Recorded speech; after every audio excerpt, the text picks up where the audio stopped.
Hello, everybody, and welcome to another episode of the Volunteer Spotlight. The last episode, we had Kevin Martindale, who is the Volunteer of the Month for August, I believe.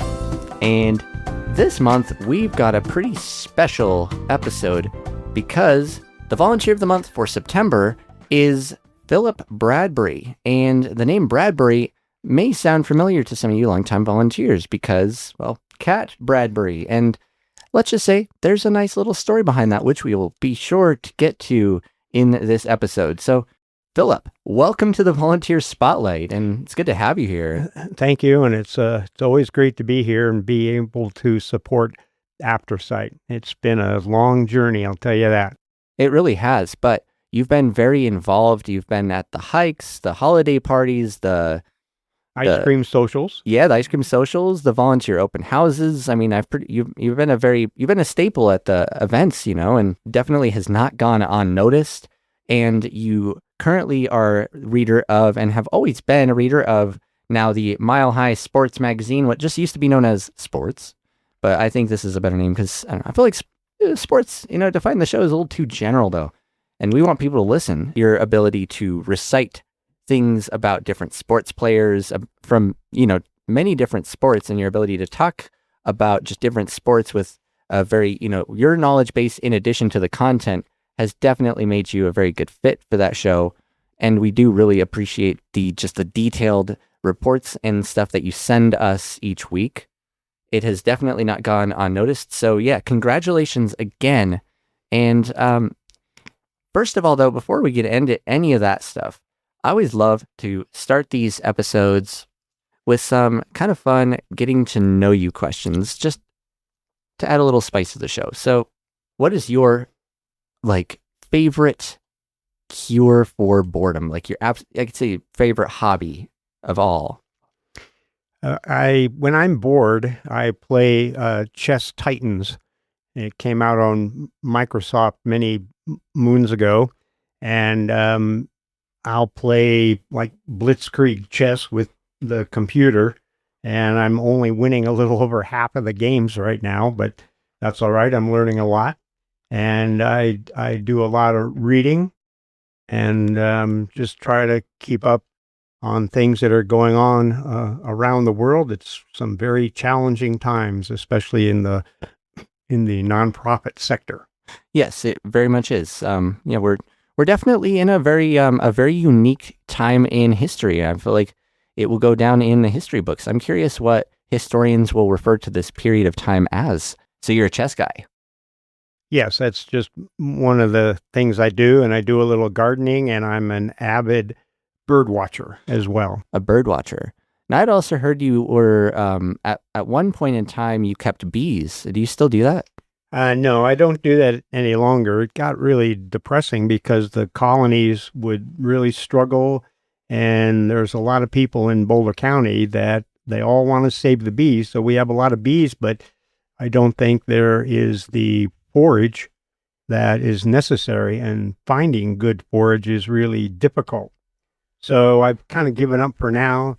However, I do plan on starting it up again, and part of that would be in honor of Kat, of course. Well, absolutely. Talking of that, what year did you start actually volunteering? I think it was 2016. I'm just trying to think back. I think it was 2016, and I had recently retired, and I was bored in retirement. Had a little ranchette at the time, and that did keep me busy, but not enough.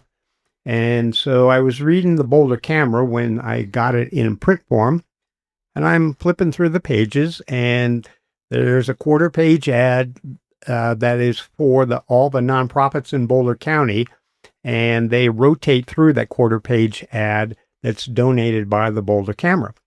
So I saw the ad for what was then called Audio Information Network of Colorado, and I thought to myself, well, I can read, and I've done radio before, so I can do this.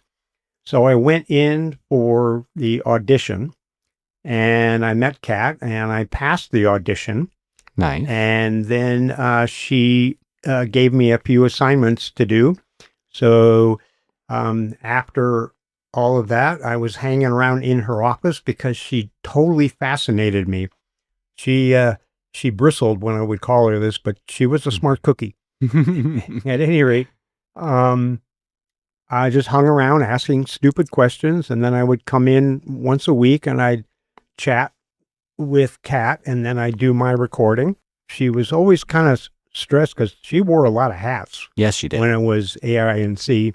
And so she'd be all stressed out, and I would invite her to my house because I had all this open space, and then there was a commanding view of Long's Peak and Mount Meeker.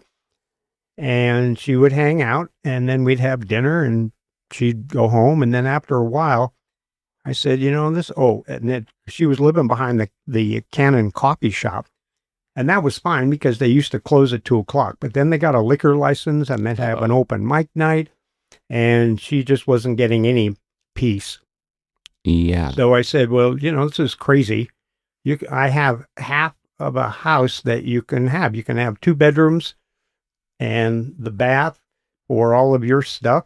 And she was a girly girl, a lot of makeup and hair products. She likes seashells too, I think. And, oh yeah. And so she moved in, and then I courted her for a year, and then I asked her to marry me, which we did, and we hand fasted underneath the willow tree. So that's all very pagan because she was a 3rd-degree pagan priestess, believe it or not. Yeah. There was so much magic going on.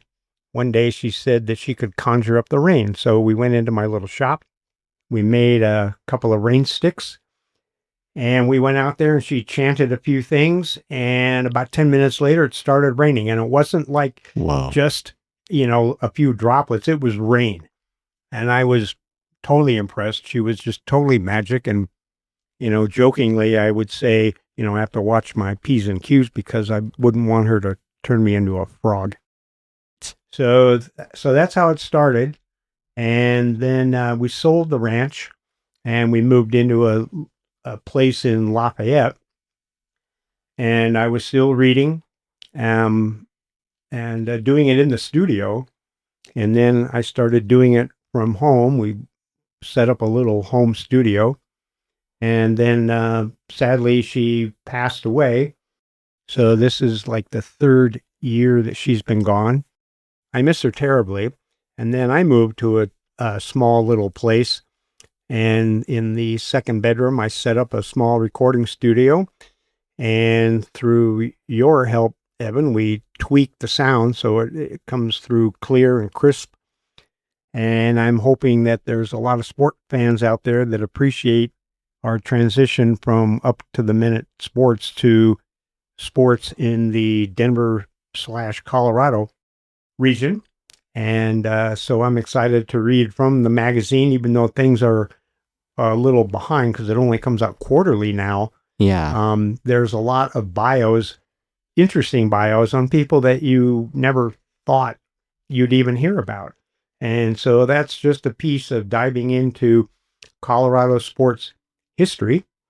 And then I read from the MileHigh Sports website, which has literally up to the minute postings from their writers. So I would read something that would come out, say, 20 minutes ago, and I would note that to the listeners and saying, well, this came out 20 minutes ago, and it's currently 2:10 in the afternoon on Monday. So that podcast goes up around 8:00. Mm-hmm. And so it's pretty much up to the minute.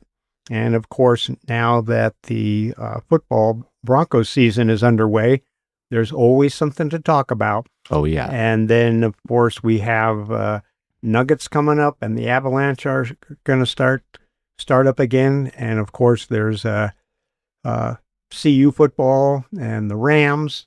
And pretty soon we're going to have a women's soccer team. So I'm very excited about that. They've actually sold out the first season, and they haven't even played and don't even have a stadium yet. So contributing to Aftersight is it brings me great joy. And I've read a lot of things in the beginning when there was kind of a struggle to get volunteers or they would be sick. I would chip in. I've read like the Arvada newspaper and the Yeah. Thornton newspaper, and those are long. Hmm. And the military news, and of course, sports, and a couple of PSAs. It's been quite a journey, and I'm really proud and honored to be a part of the Aftersight team. Well, and we're glad to have you as a part of the Aftersight team. It means a lot to us too. And I do really appreciate, Jennifer and I were just talking about this, the amount of detail and personality that you put into just writing to us each week. And I just feel like, we stay connected pretty well. And yes, as of July, and I don't want to, scratch too much salt onto this, wound, but yes, it has been 3 years, and really appreciate you sharing that entire story about how you and Kat got together, because I've personally myself been very curious. And I've got to say, in response to that, Kat definitely did strike me as somebody I had to mind my P's and Q's around. Just, she's very, she definitely had that very, very stern demeanor about her. But I also felt like she, despite that, was very approachable. And I used to just sit in her office and tell her all my young person problems, and she'd just talk about it with me, and it was very meaningful. And Alex has, our former senior programming manager, has a lot of Cat stories. And the other thing too is, like, if one of us was sick or what have you, we could just go to Kat and she'd have some little remedy or something that we could take or do. And, it always felt like, she had great health advice. And I actually, I didn't realize she was you said a third degree pagan priestess. And she was a registered nurse. She worked in criminal psych at it was a psych hospital in California. And so she was kind of like Nurse Ratched, She would give someone that was acting bizarre, Totally. just give them the look and they would, slink away. And but it was a pretty traumatic environment for her to work in, because you were always, watching your back. Yeah. And then when she moved to Colorado in a snowstorm, because she wanted to be closer to her sister and her daughter Phaedra, who now lives in southern Colorado. And then our dream before she passed away, we had been looking at houses in Hawaii, and believe it or not, on the Big Island, property is really, really inexpensive compared to everywhere else, Colorado right now. Yeah, exactly. And I still get stuff from that. So when I went over there to scatter her ashes, I came back and I had seen the perfect house, and it was just a shame that she wasn't around, because we would have bought that in a heartbeat. Had a commanding view of the ocean from where it was. It was pretty big, and it's just a dream that I'm keeping in my hip pocket. Yeah, and just hold on to it. That's definitely. Oh yeah, absolutely. It could be in the offings in the next couple of years. And the great thing about Aftersight is that you can record from anywhere.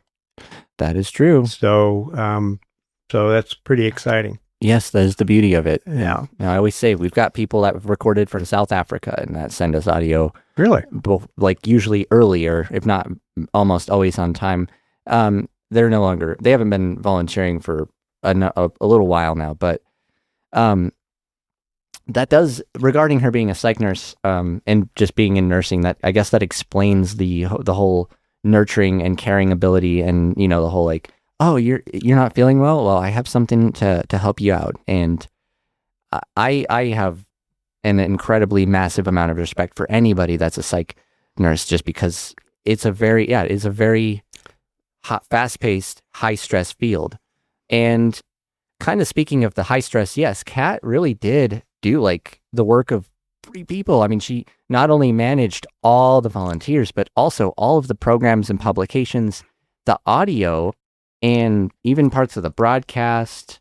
Like, yeah, she was doing a lot and always working, it felt like. But Well, um, when COVID hit Yeah, and nobody could be in the office or record live, I guess that's how we started with the home studios. it really is. She was happy as a clam at high tide because didn't have to go into the office anymore. Hmm. She could run her little empire from home through the computers and the telephone.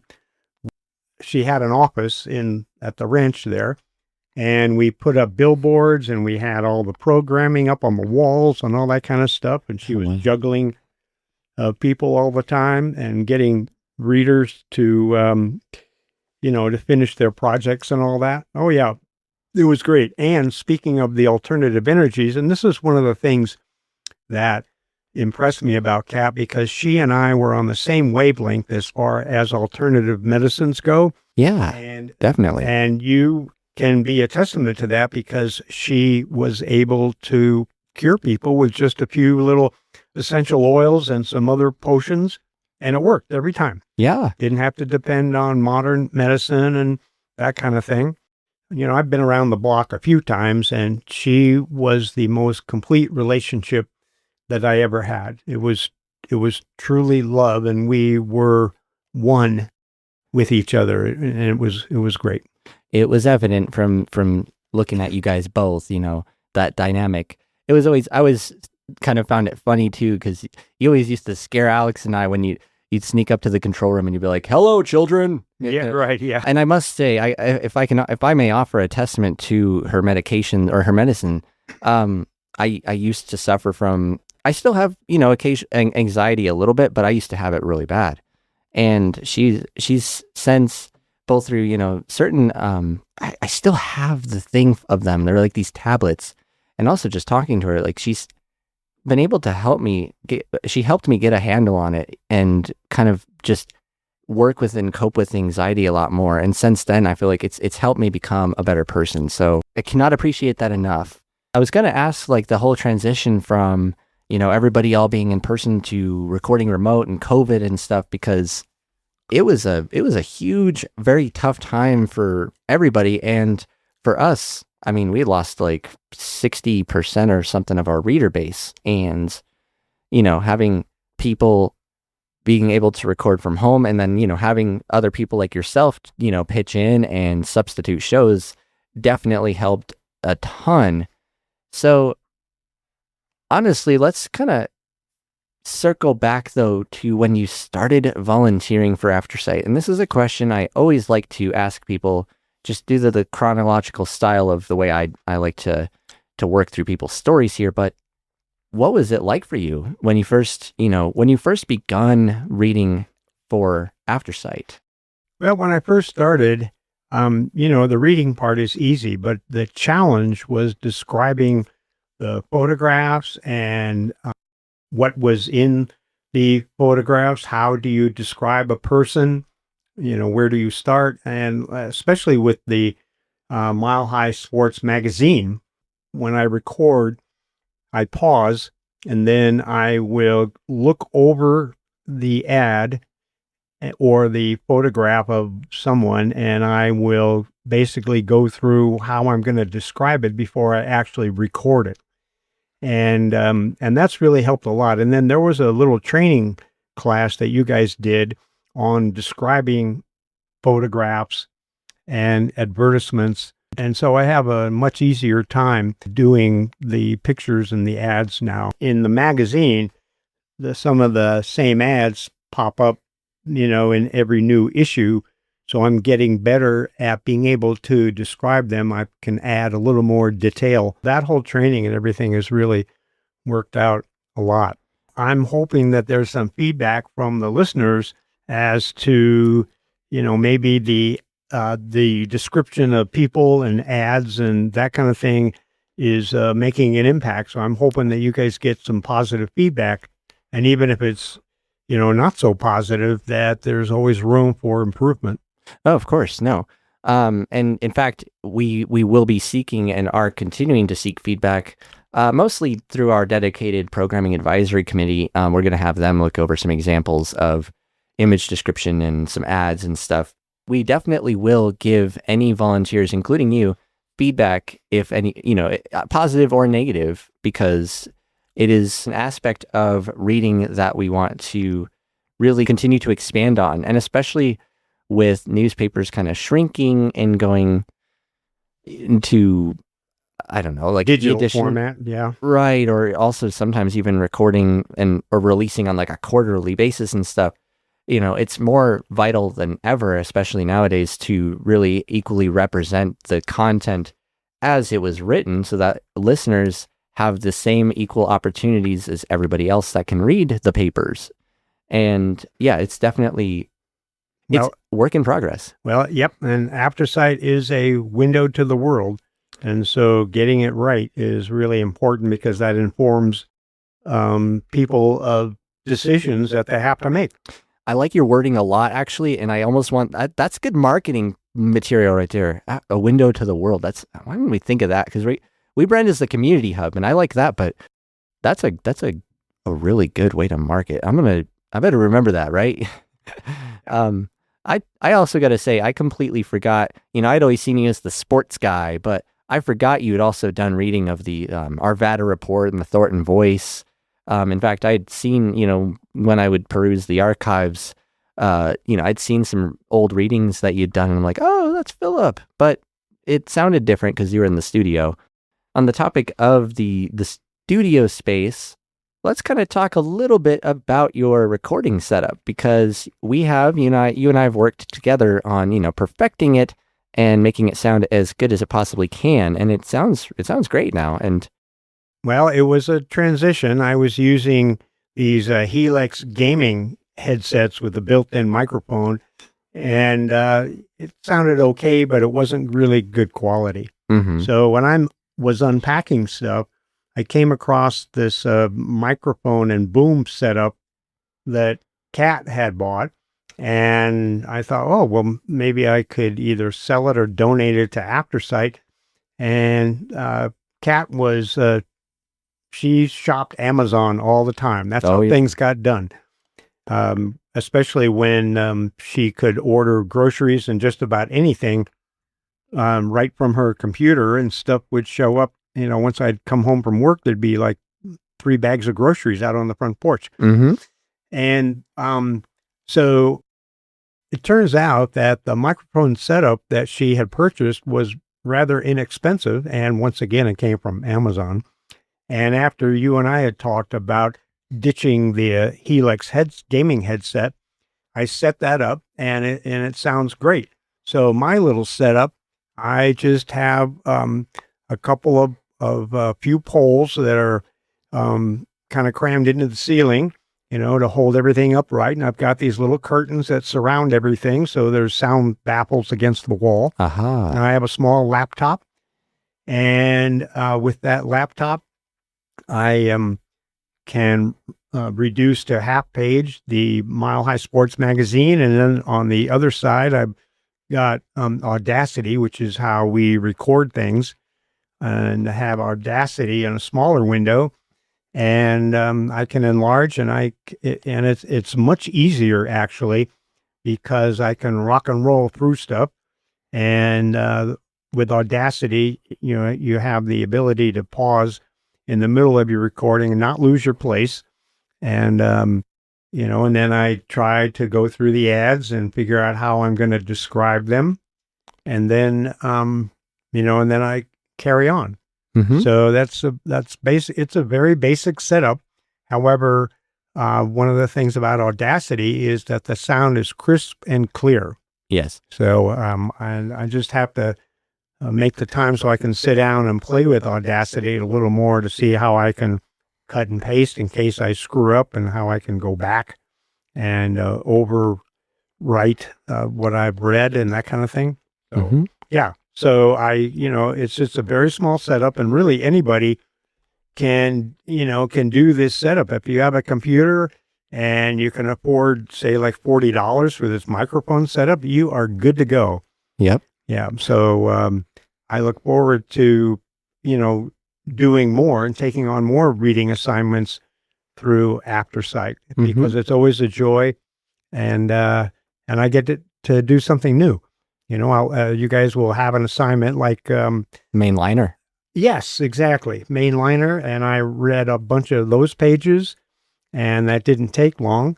And you learn something new, especially this is, that magazine is concerning the Roaring Fork Valley up there, from Glenwood to Aspen and all the little towns in between, like El Jebel and Basalt and all that.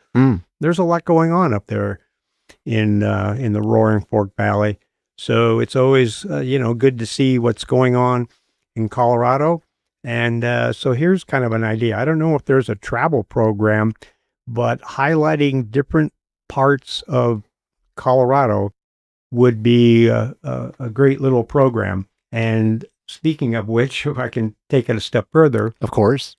next month, with my church group, we are going to visit Sand Creek and Camp Amachi.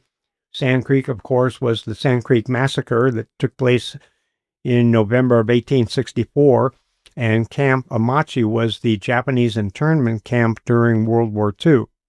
So I'm excited to go down there, and I am hoping that I can take some photographs that I can relay to everybody and do a little narrative on my experience down there.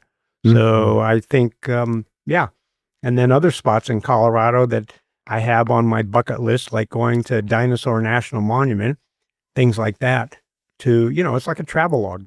It's fun. It's like, it's the modern day scrapbook, basically. Exactly. And you've had a knack for taking photos. You've sent us plenty. In fact, you've given a bunch of photos on a thumb drive, and it's fun. Even if you're blind, I like taking photos too. To answer a couple of your questions and kind of address a couple things, we did used to actually have a travel program called Regional Travel, but it was kind of it was based around Colorado, but we ended up discontinuing it just because I don't think the naming was super solid, and I don't feel like people knew to look for regional travel, so it wasn't getting a lot of hits, and we needed we reassigned the reader of that show to a couple of different shows now, and it is something though that I will keep in the woodwork because, like I'd said earlier, as newspapers are starting to, they're just, things are changing with the news, and and I'd venture to say a lot of people, there's a percentage of people out there that are kind of burnt out on the news, and so we are looking for a lot more hyper local Colorado related shows. And I think what you were thinking of, though, actually, that was based out of Roaring Fork, was actually the Mountain Pearl magazine. Oh, sorry. Yes. No, that's okay. The main liner is more about the Lions clubs of Colorado, but yes, I read some of that too. No, you actually read several. In fact, I gotta say, all of the all of these shows that require multiple readers that we've put out, I feel like you've at least taken one reading out of pretty much every offering that we put out. So, oh yeah, that's awesome. I like to be engaged, and I like to do different stuff. And going back to your comment about the newspapers, they are so homogenized now because even especially the Boulder Camera, a lot of it is just news that they pick up off the news wires, Reuters and the AP and all that. Exactly.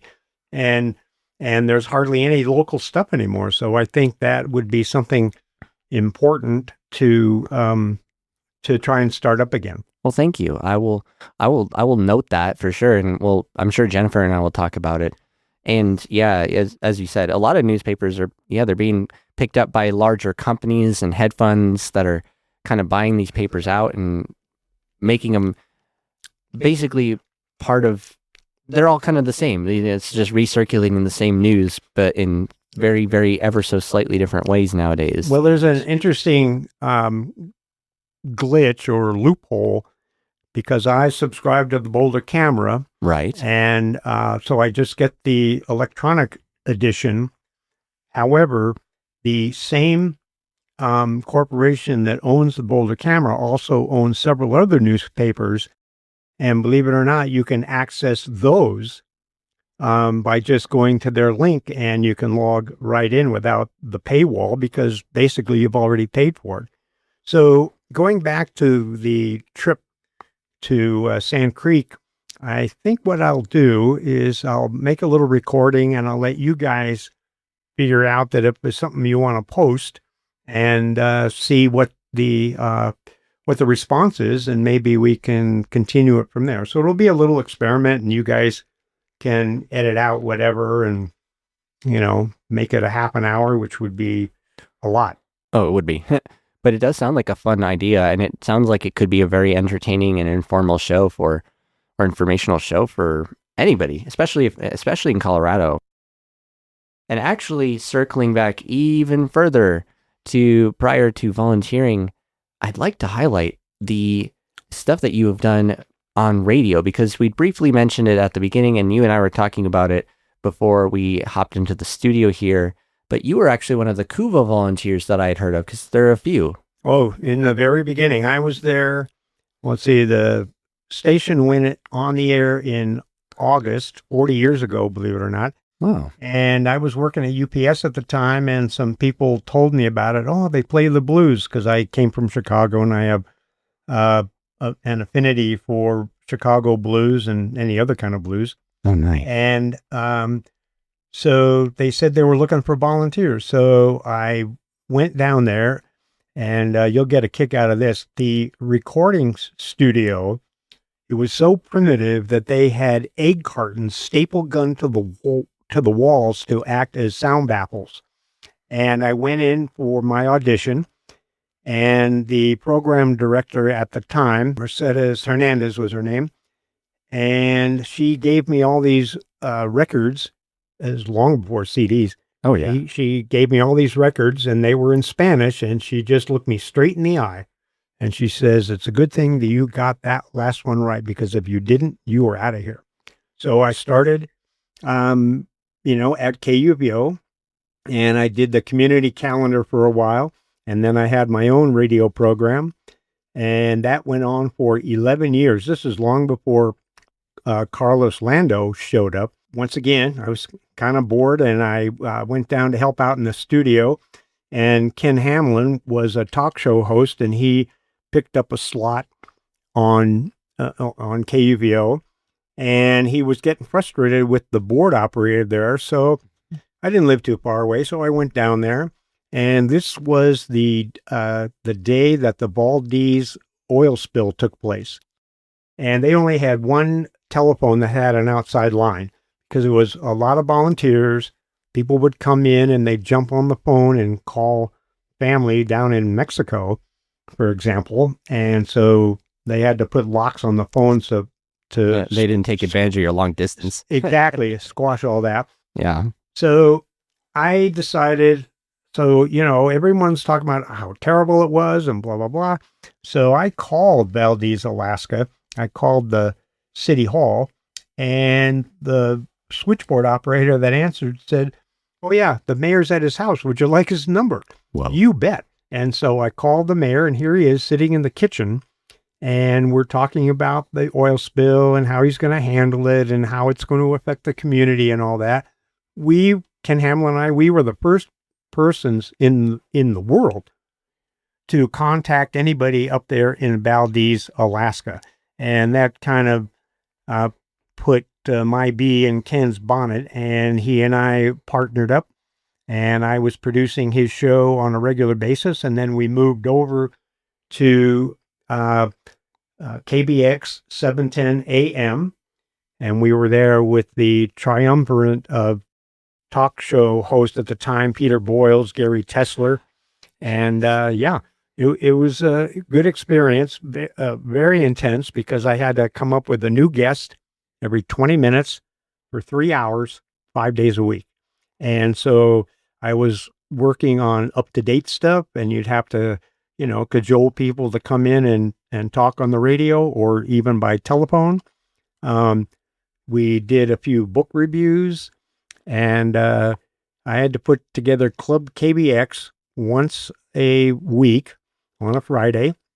And we had sponsor was Argonaut Liquors, so I'd go up there and they would give us complimentary bottles of wine. I'd call up the restaurant and somebody would come in, and we had a huge studio. So they would bring in some of their little chafing dishes and warming trays and all that kind of stuff. And we'd have a band, and we would bring in some of the talking heads of the day and the writers in the Post, and then it was the Rocky Mountain News as well. And we talk about happenings that were going on in Denver, the kind of like the man about town column. And it was pretty intense. So I did that for a couple of years and I got kind of burned out. And so that was the end of that. But yeah, that's how one of my many adventures in radio. And I kind of miss it because radio is really the best medium. And especially for, folks that don't have vision or low vision, it's a godsend because you can imagine things in your head. You can picture things that are going on, Very much. I listen. I don't watch sports that much. I listen to it on the radio. So in my head, I can picture things like, oh, the Broncos are moving from left to right and they're at the, left hash mark. And off they go, and you can just see that whole thing in your head. Right. So, radio is the best medium. I love that statement. I have a bias and will very much agree with you, and especially because, even going back to old-time radio and like old radio shows, only things that are coming to mind right now are Dragnet and Lights Out and stuff like that. Oh, what evil lurks in the hearts of men, only the shadow knows. Stuff like that. Oh, yeah. And Johnny Dollar. And see, that was all immersive. And it was literally just coming through a little wooden box on your table. There was no pictures. There was no 4K or immersive video or VR or anything. It was, they all managed to make it an entire immersive experience in mono, by the way. And yeah, it's an art. Radio is a good form of art. And I feel like people like us are going to keep it alive. And the other thing about it too is, and we're not even going to touch on any internet radio or whatever, is just the fact that it's analog. You turn on a switch on a box and you get audio through it, and you can just sit and I can still sometimes, even if it's commercials, I find it fun to kind of browse the FM AM radio at 1 a.m. if I can't sleep, because it's very entertaining. It's more fun, especially if you tune in an AM station that's far away, and I have a do you have a shortwave? Yep, I have a shortwave set, and every now and it's one of those wind-up radios in case there's zero power and no batteries available in some disaster. Yep. So I tune into that, and I have a friend that I met through the Beatles many years ago, probably about 40 years ago now, and this is down in New Zealand. Wow. And there's like an 18-hour time difference. So on Saturday night for us, from 9 to midnight, I tune in to eastfm.nz, which is Sunday afternoon from 3 o'clock to 6 o'clock. It's the next day for them. Mm-hmm. And Robert Turner plays old rock and roll, like from the 50s up to about 1960, 61. He does that for an hour and a half. And then he'll play old country for the next hour and a half. And it is great stuff. And then I'll ring him up. So here I am, at my house listening to him calling New Zealand when it's the next day. And so, but that's all through the internet, but still it's radio. And then, going back even further, when I was a little kid, speaking of the magic of radio, there was a little science kit where you could build your own crystal set. Yep. And of course you could only get the really strong stations. I was living in Southern California at the time. So I would get KRLA, which was the big rock and roll station, and then KFI, which is where I'd listen to the Dodger games with Vin Scully describing everything. Speaking of somebody who could, you'd hit a fly ball to deep center field, and he would almost make poetry out of that shot. It was great. I learned a lot from him as far as being descriptive as to what people are actually listening to. And so you can, once again, you can hear it in your head. You can see it. You can see the whole thing unfolding. Yep. So, yeah, that was, yeah. I hadn't thought about that little crystal set in years, but it was a blast. It still is a blast. It sounds like a blast, and it actually sounds like really what the roots of what started, your career and adventures in radio and volunteering and sports and just everything that we've talked about and everything that you do right now. That's really cool. So I'm very glad we brought this up because I forgot about those little build your own radios too. I haven't seen those in forever. And heck yeah, that was probably 60 years ago. Right. But I'll bet you if you shop around, Amazon, you'll find a little kit to build. And so they are a lot of fun. So anybody out there that feels motivated, you can build your own crystal radio set, and it's a fun thing to do. And you can pick up all kinds of stations. Actually, believe it or not, I was actually visiting family in Nebraska, and I went to Menards and I found one there. So really, you never know where you can find one of those, but they're, it might be a little more technical, but they are fun, and it's a cool little hobby project. Now I've got to ask, actually, speaking of hobbies here and, radio, have you ever dabbled in like amateur radio or stuff like that? Well, when I was in high school, I was going to high school on Mercer Island. It's outside of Seattle. And we had a little, a ham shack, really? It was a little radio station in the lunchroom. Wow. And we all rotated, and I had a Thursday afternoon shift that only lasted like an hour. And I'd, play the records of the day, Beatles and Beach Boys and that kind of thing. And and that was actually how I started in radio, because I really caught the bug of being in studio. So then when I started at KUVO, we had records. CDs hadn't even been invented yet. Oh no. And we were doing tape splicing. I mean, there wasn't any digital. You had to cut and splice all the stuff that you were doing, like when I did Community Calendar. Yeah. Or one of the other 8-inch reels, like they almost look like film projectors. Yes, exactly. Oh yeah, they were huge. Yeah, yeah. Those machines are beasts too. I've got one somewhere, and they run on tubes. Yep. Well, the good ones run on tubes. The new ones are all transistor. Well, there's nothing wrong with transistor, but the newer sound quality is different. It's not as it's much warmer with a tube set. I agree. Much more rich sounding, and it just captures a lot more of the body of the sound. Right. Musicians of today, they want to go back to analog because, for starters, it kind of hides some of their mistakes, and once again, it produces a warmer sound. So radio is the medium. And this is not an opinion show, but it would be interesting to see if, continuing on that trend, if people start to maybe shy a little bit more away from the pitch correction and auto-tune stuff that we hear a lot of in pop music. And yeah, you can still go to Guitar Center or anywhere and buy tube amps and replacement tubes, because they have a better sound to them, in my opinion. Mm-hmm. And I'm glad to see that people, even things like records and cassette tapes are making a comeback. Now, I will laugh though if the 8-track tape makes a reappearance though, because I feel like those weren't the most popular. I like them because they sound cool and they feel cool, but I've heard so many horror stories about 8-track tapes. I had an Oldsmobile. Nice. And 8-track was a factory installed device. And the guy that I bought it from, he was a big golfer. The Oldsmobile Cutlass Brougham is a huge car, and the trunk's even bigger. Mm-hmm. He would take his buddies golfing, and they could put all their clubs in the trunk of his car. So I opened the trunk, and there was a box of Johnny Cash 8-tracks. Oh, yeah. And the car itself had wide whale corduroy interior. That was all the seats.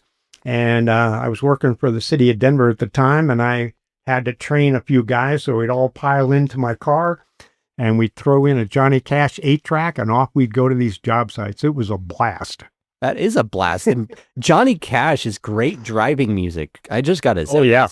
It's great music either way, but especially when you're on the Yeah, road. when you're on the road, you betcha. It's perfect. I think too, I like when we're on the road, especially if I'm traveling with family, especially if they got Sirius XM, and they like to, we'll crank on BB King's Bluesville. That's a good station. Oh, yeah. It's Yes, I heard of that. It's my favorite blues station.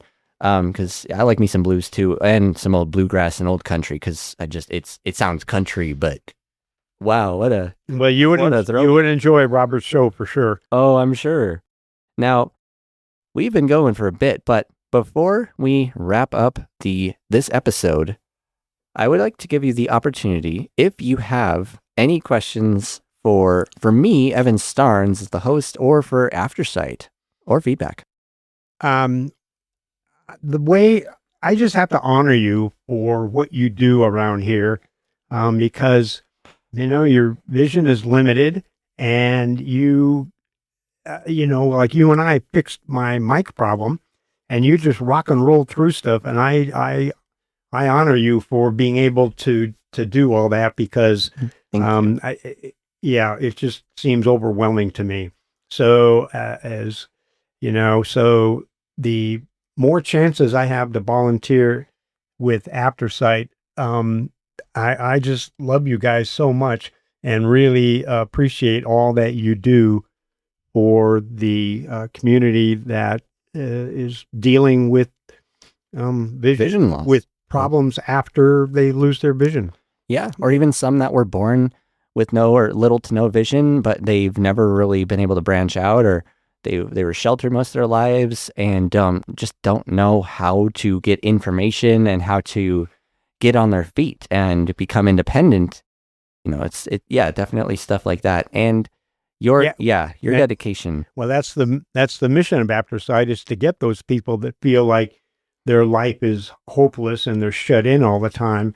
And so, Aftersight provides that opportunity for everybody to explore worlds that they may not normally get to see. So I'm very honored to be part of Aftersight, and I look forward to continuing in the future.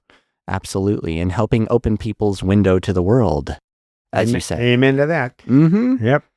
Well, thank you for the feedback, and I do appreciate the personal feedback, and I very much, it means a lot, and I wouldn't be able to do what I do here without the team behind me. And I feel like, Aftersight is a very cohesive, well-oiled machine, and it's always meaningful to hear that from other volunteers outside. Oh yeah, it's getting there. When after Kat passed away, everybody had to make this big transition, and they had to take on more responsibilities that she had, and it made everything better.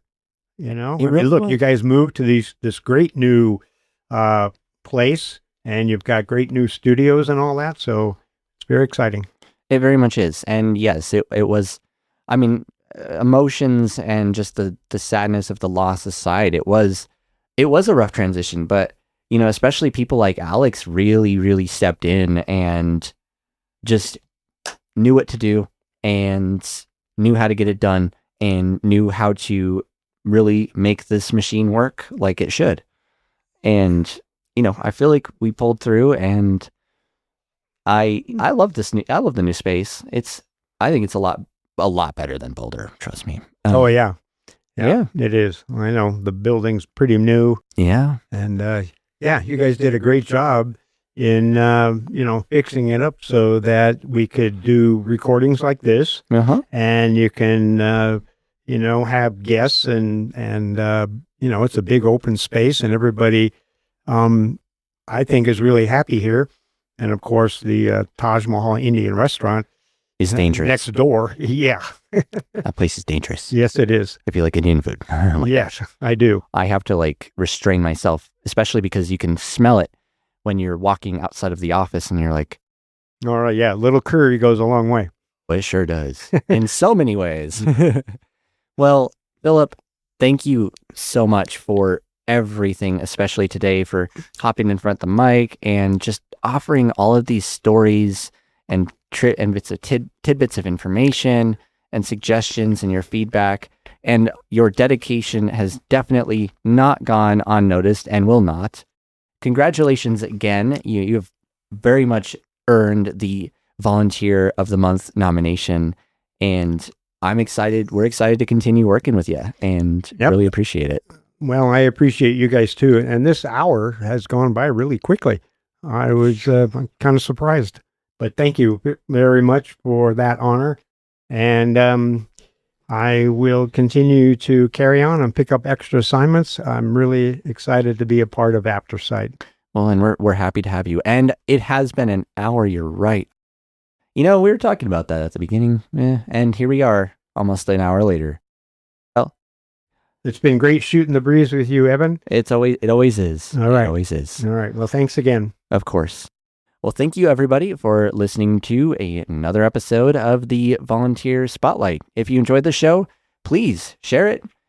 You can follow it on Apple Podcasts and Spotify. Give it, 5 stars and send it to your friends, your puppies, your loved ones, whoever you think might be interested in listening to the show or, hey, becoming a volunteer. It's word of mouth is the most powerful medium for spreading information. And it's easier than you think. It really is. All right. Tune in. Indeed.